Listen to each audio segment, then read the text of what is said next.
and welcome to Sweating the Small Stuff, a show where we sweat over the details that make our world richer.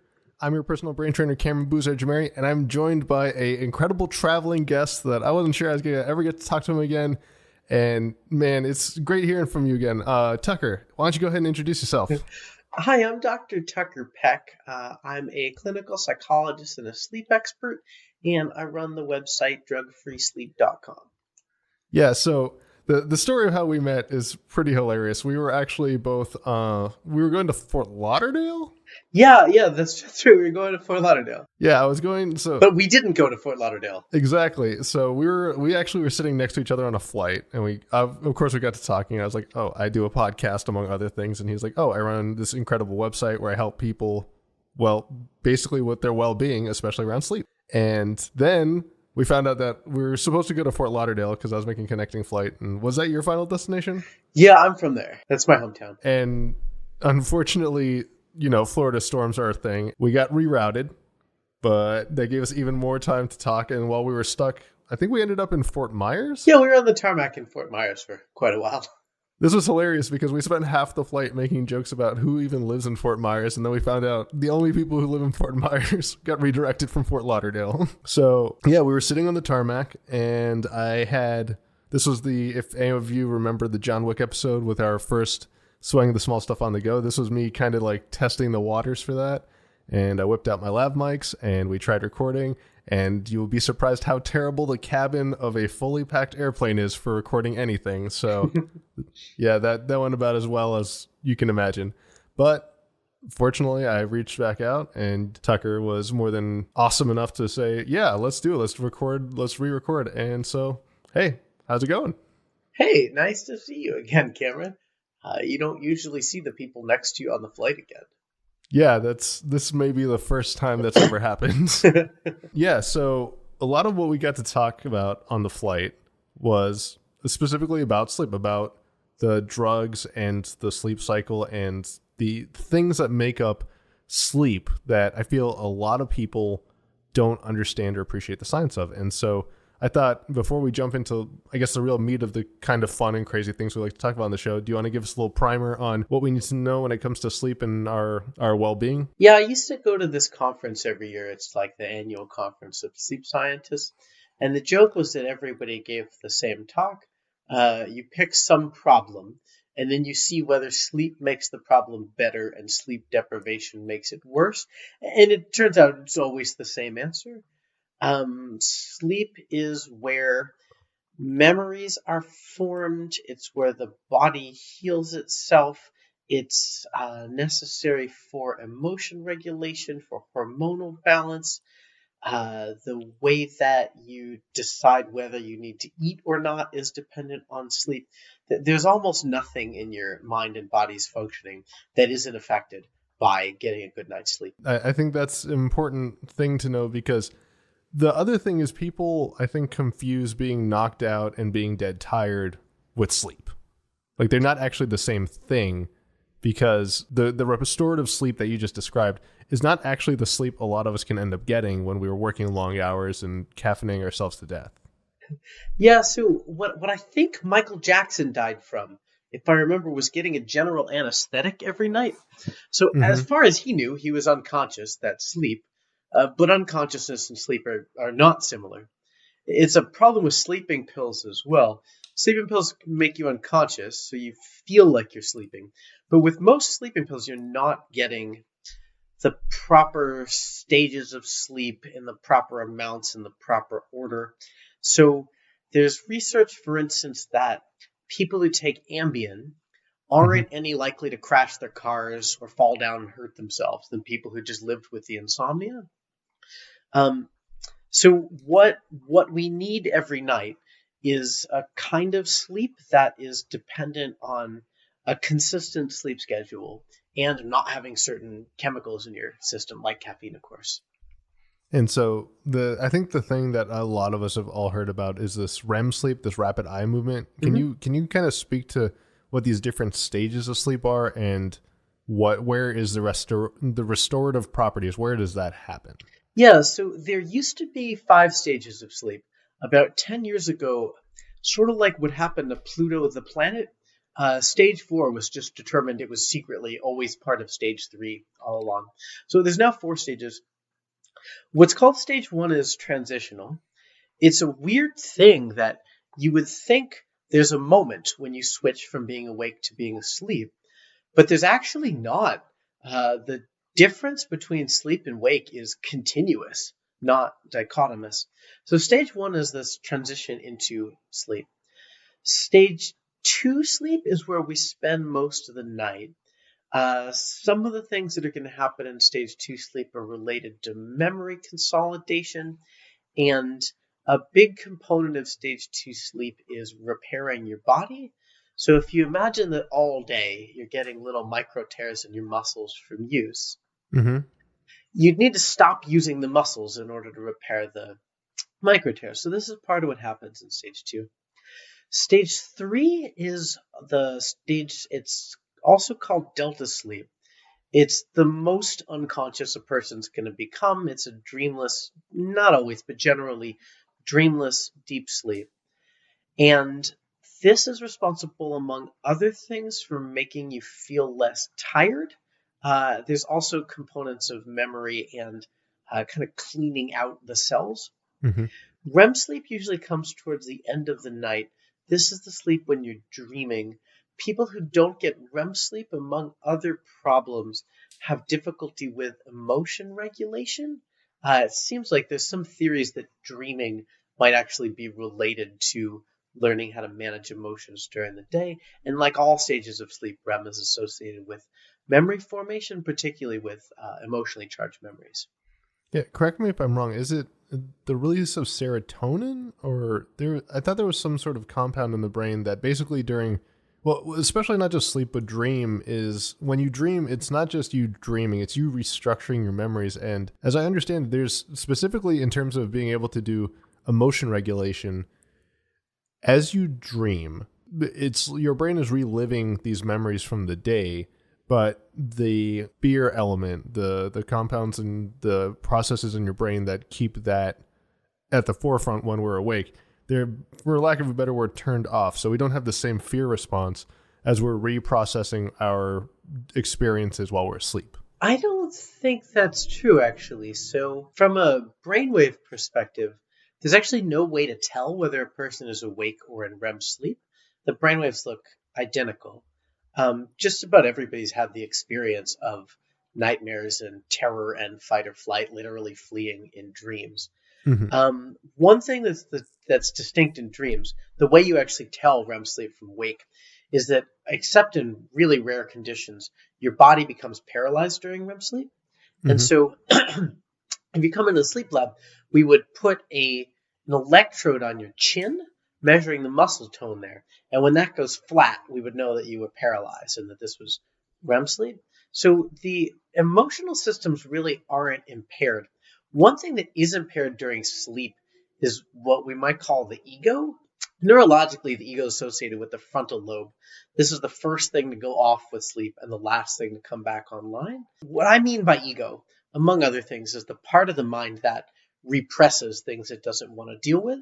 And when you're asleep, this repression turns off. So it's why fear and emotions and things that you wouldn't let come up during waking life do explode into consciousness during REM sleep. Wow, so there's a lot more activity, I guess, going on in my brain than I even appreciated before. And I don't think you could answer this, but could you explain maybe why a lot of us, we have these vivid dreams, or we have these crazy dreams that, like, I have the emotional experience that I just went through something that was deep or fascinating, but I can never remember the dream? Yeah, so the mechanism that creates memory formation is usually off during a dream.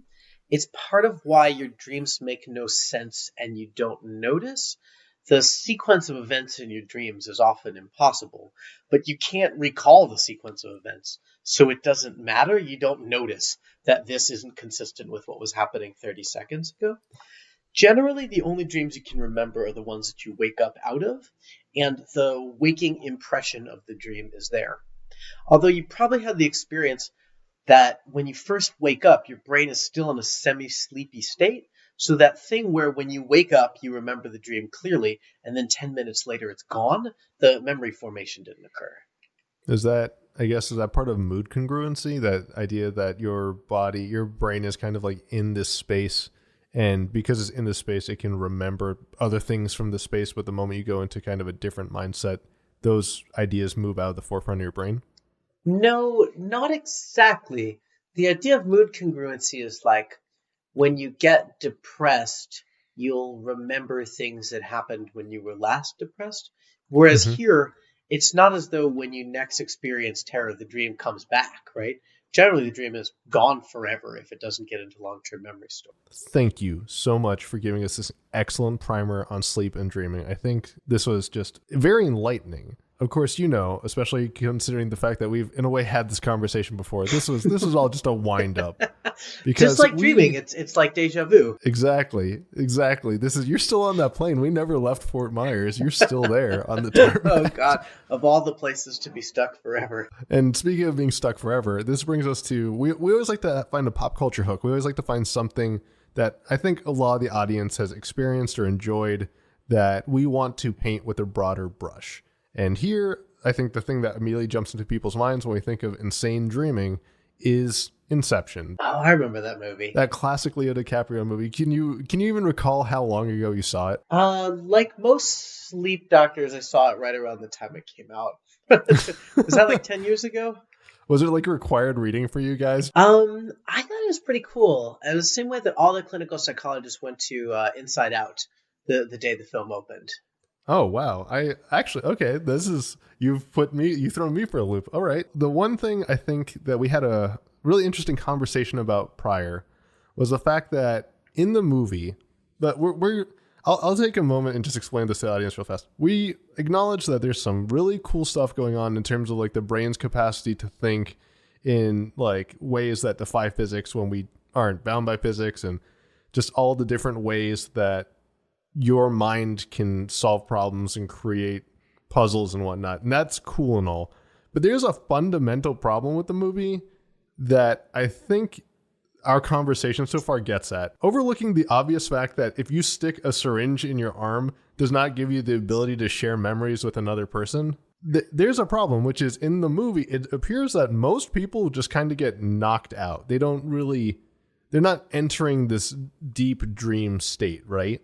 They're just kind of getting knocked out. From what I've understood from our conversation so far, that doesn't make any sense. Just because you're put under doesn't mean you're suddenly asleep. I don't know of any chemical that would throw a person into a dream state. It's not logically impossible. Yeah, it's certainly conceivable that there would be a drug that could cause you to suddenly start dreaming. But I don't think there is one. There are a lot of mental faculties that would allow you to, I mean, like we can think of like daydreaming with big air quotes. Like it's not the same as actual sleep, but is kind of your brain wandering. And then maybe a more applicable example here is lucid dreaming, the idea of you pushing your brain into that subconscious space where you are still cognizant of what's going on around you. Yeah, so lucid dreaming can happen naturally. The younger you are, generally the more common it is. So the lucid dream is where you're dreaming and there's a moment where you suddenly realize that you're dreaming. When you realize you're dreaming, you realize there's no consequences. So usually when you get good at dreaming, you have to get the 2 F's out of the way first, which is flying and sex. Once you've Amazing. Once you've gotten Are those enough, clinical terms? I think these are just like the 2 most repressed desires in the human mind. Everybody wants to do these 2 when they find out they're in a world with no consequences. My experience was after enough time in lucid dreams, you get over the 2 F's.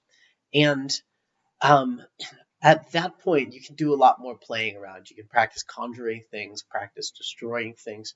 So obviously living in a totally mind-made world where all the sensory experience is intact is pretty enticing. So there's a man from Arizona named Steve LaBerge. He was kind of the godfather of lucid dreaming research.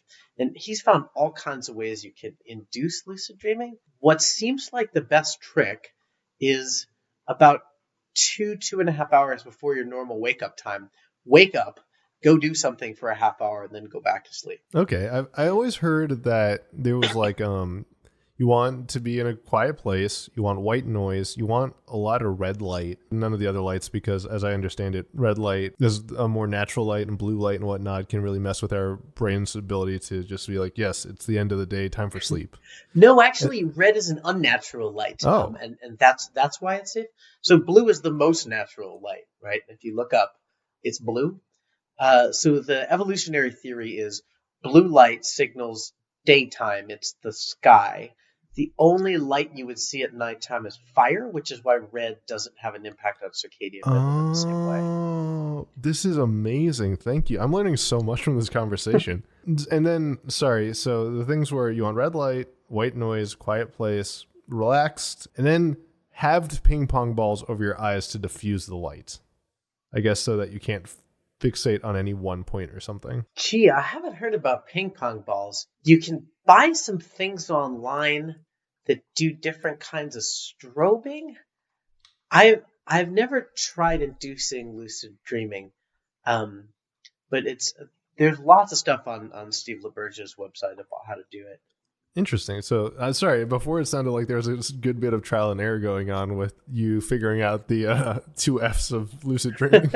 No, to actually get into the lucid dream for me came naturally, and I spent enough time there without trying to that didn't hold as much excitement to go back.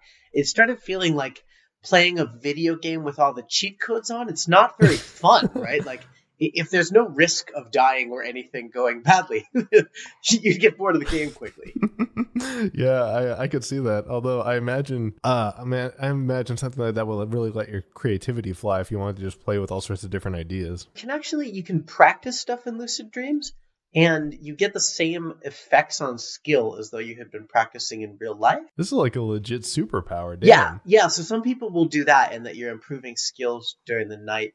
There's also different meditative tricks you can do out of lucid dreams, including apparently when you get good enough at conjuring and destruction, you can actually just turn the whole world off, and you're sitting in this state of supposedly pure consciousness without any objects of consciousness, which is, I think, what's often referred to as nirvana, but I haven't done this one yet. Amazing. And I guess bringing it back to that Inception idea, I can see the heroes, the Leonardo DiCaprio and the people who are intentionally trying to get these people into a dream, being able to conjure and destroy like that with this lucid dreaming methodology. I could see that. I still think it's strange to get the target, the person who doesn't know that we're trying to force them into a dream state, to fall asleep and have a dream where we get to enter their mind like that. Yeah, but I would honestly say that's not that distant science fiction. Getting somebody to fall into REM sleep seems like ultimately a pretty solvable problem.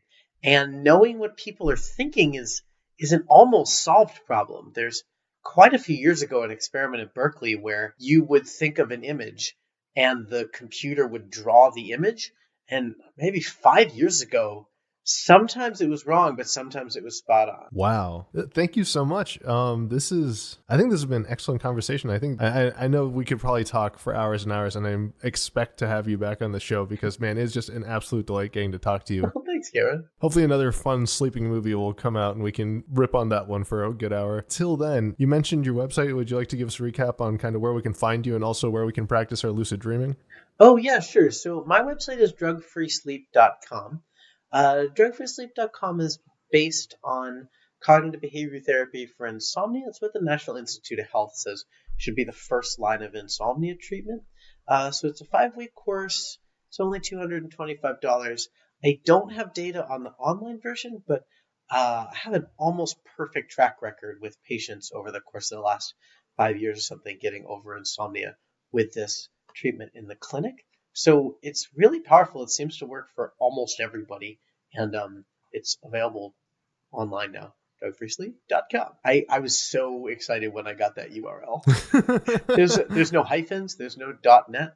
I was playing around with different mottos, and my favorite one is drugfreesleep.com. You could write it down, but you don't need to. Yeah, and I think anyone out there who's suffering from insomnia, this might be a really useful tool for you. I really hope you'll take the time to check it out because the site looks great.